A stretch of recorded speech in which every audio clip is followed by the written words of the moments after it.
खोपोली गेटवर उड्डाणपुलाचे काम मागील 5 ते 6 वर्षापासून चालू आहे. आजूबाजूच्या नागरिकांना एवढा मोठा त्रास होत आहे आणि ज्यांचे घरं आहेत, उदाहरणार्थ माझ्या घरासमोर त्यांनी खड्डा करून टाकला आहे. ते 4 महिने झाले जवळपास.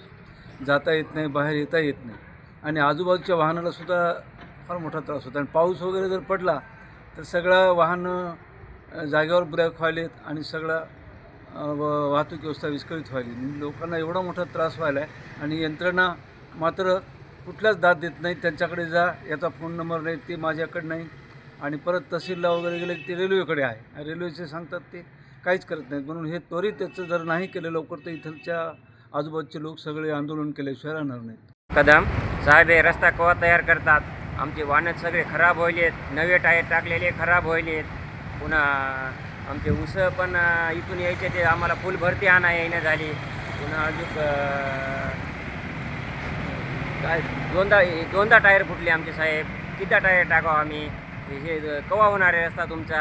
किती 2 वर्ष झालं आम्ही बेजार आहेत, परेशान आहेत. आम्हाला या कारखान्याचा एकतर भाव जास्त असल्यामुळे ह्या कारखान्याला आम्हाला येता येईना. दुसरे आम्ही वसमतला चाललेलो मात्र इकडे येणं झालो.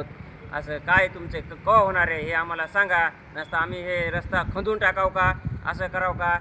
खंदूनच टाकतो मग सगळेच वाहनं बंद करतो आम्ही. हो द्यायचे का तुमच्या मनासारखं साहेब?